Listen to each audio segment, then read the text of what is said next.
What's up, everybody? Mr. Steve back, and if you guys want to learn something about booleans and geometry nodes, stick around. It's going to be a fun tutorial. We're going to prototype some stuff. I'll be in Blender 4.4.3. We're going to create a little switch here, and we're going to put materials on the actual Boolean difference cutter. So if you're interested in that, you can smash that subscribe and that like if this content is what you're looking for, and I'll see you inside the video.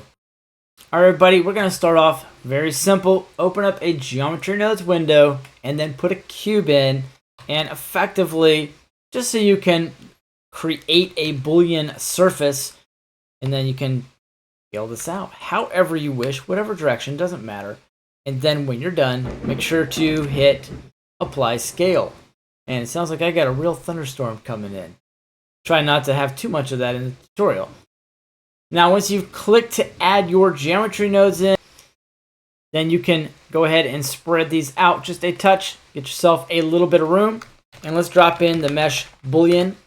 And just drop it right in, okay? Now, the next thing we need to do is Shift-A, and let's drop in text. All right, I'm just going to press the top view here and kind of align this where it's somewhat in the center. And then with that text selected, and we can move it up so it's kind of in a reasonable position. Let's go over here, and you will grab your text. Come back, so I'll just click transparent. There we go. Come back and click the little A down here for the text, and then drop down the geometry. I don't like how it comes like that. I want it to come all folded up so I can just see everything. Then we're going to extrude this just a little bit. Now, the cool thing is this does remain procedural, but in order to do that, it's a little tricky. Nothing big, but you can keep it this way. And I'm going to show you two ways to do this. It's going to be very easy. So now we've got our text. All we have to do is drag this in, and I'm going to select the cube, but I'm going to pin my workspace. The same I would do over here. If I need it, I'll just pin that workspace because I don't really need to be in too many other places right now, but if I am, I don't want to lose that and have to keep going back. So this one, I'm going to look at it. This is text 002. And what we can do is just name this one cool because that's what I'm going to name it. And I'm going to drag that in. Now, this can go directly into the mesh 2 point. And then, of course, your group input will go into mesh 1. So this would be your base geometry, and this would be your target geometry, just like a regular Boolean node. Set the object and difference, you would have an object which will be your cutter. So effectively, the object info node is going to be our cutter. All right, there's two things you can use on the object info node that we're going to be using throughout this tutorial. Number one, it's going to be an original or a relative position. The original is going to be world space, and that's going to be where the mesh actually is, the transforms that have not been applied. Relative is tied to the actual geometry of the geometry node. So the object that has a geometry node group on it, the relative position, it's going to use that. And then we can do transforms and other cool things I'm going to show you guys in the tutorial. Make sure to read over this just a little bit. Go ahead and pause, go back and forth, whatever you need to do. And I'll see you guys on the other side. Now we can control this in a non-destructive way. Let's move our text off to the side. Pull in a transform geometry node. Now let's go back to the viewport. Let's drop in an empty planes axis. Now you can bring this node in as well. Make a little room here. And I will just switch from components to matrix and tag the transform in. Control H on the node. And I can grab both of these and hit H to hide them. And just kind of move them, if you will, out of the way, keeping it nice and clean. And probably don't need that reroute. So, save point. Now what we can do is we can grab this empty and we can move this around. So I'm just going to move it so where I can see it. Take up the top view. Let's move it down. Now we can grab our object and tab into edit mode, and we can adjust this. So now this will say Boolean, and tab back to object. So I was just in edit. I think I said that wrong. There we go. And so now we've got something somewhat procedural. So I will grab a set material node for the base, and let's switch over into Eevee Engine. It's already going to show for that, I think, so it doesn't matter, but we'll just use one anyways, so we control everything in geometry nodes. Now for the cutter, I've already got a material set up on the same object, and boom, there you go. So now you can see everything here. All right, let's just take a few seconds away from the tutorial. I'm going to show you guys how I actually have the keys that are being typed casted in the viewport, so you guys can see. This is called key capture. This is by SkdSam, and this is my collab buddy, and he made it. Very good add-on, very cool. It's very fluid. You've got locations here which go from bottom left, bottom right, top left, and top right. You've also got custom, so if I wanted this to be something around 800 on the Y, which is this way, and the X is this way, just like your mouse coordinates, I would hit escape to turn it off, and then I can use the, let's see, let's change that to Shift T, and I can do Shift T to turn this back on. Now my keys are up here. Maybe that's what you want. So I can hit escape, and I could change the color. Something like maybe, let's go to a nice dark blue. Then I'll do a shadow highlight for this, maybe a little bit darker. And then I'll click start, which you can do as well. And that also is very legible during tutorials. You can pick this up on Blender Market and back to the tutorial.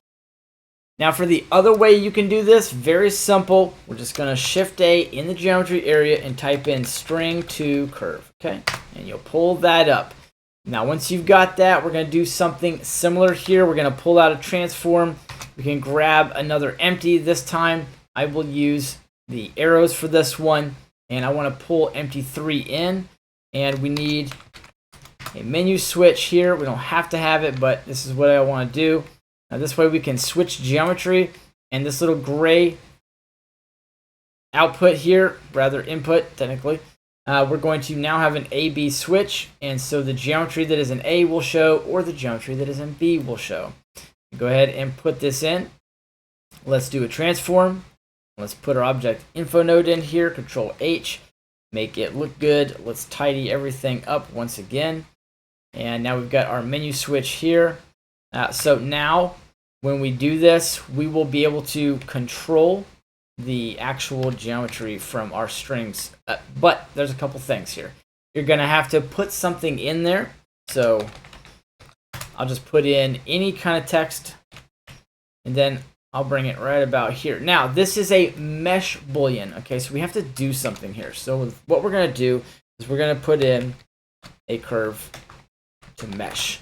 And when you do that, you can drag out on the profile curve, and I'm going to put in a quadrilateral. And the reason I'm going with a quadrilateral is because I will have a height and width on this, so it's effectively like an extrude. I don't have to have an extra node in here.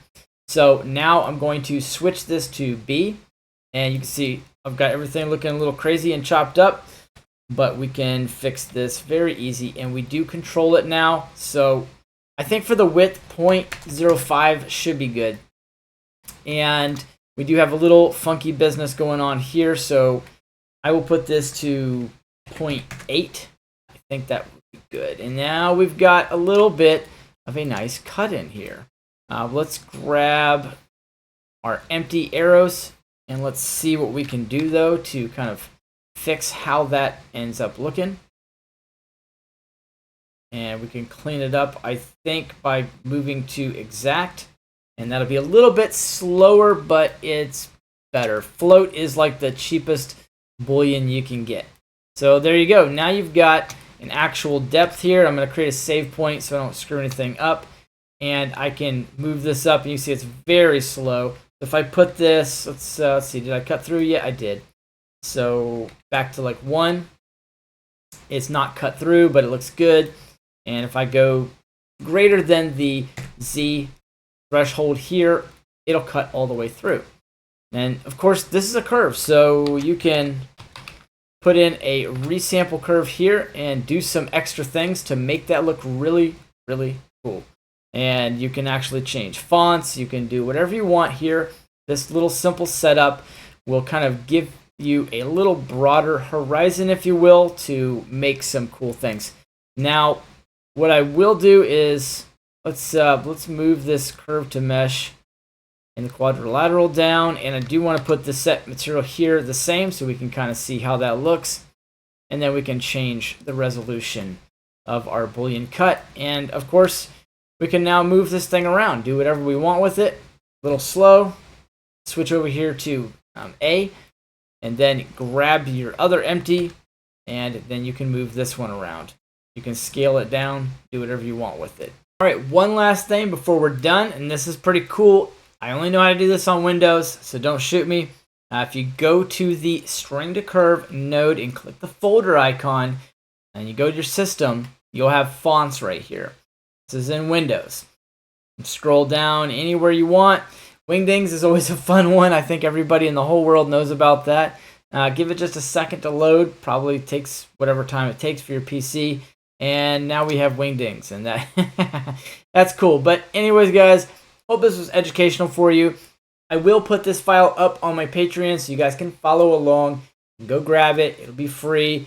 That's it. Appreciate you watching. See you guys in the next one.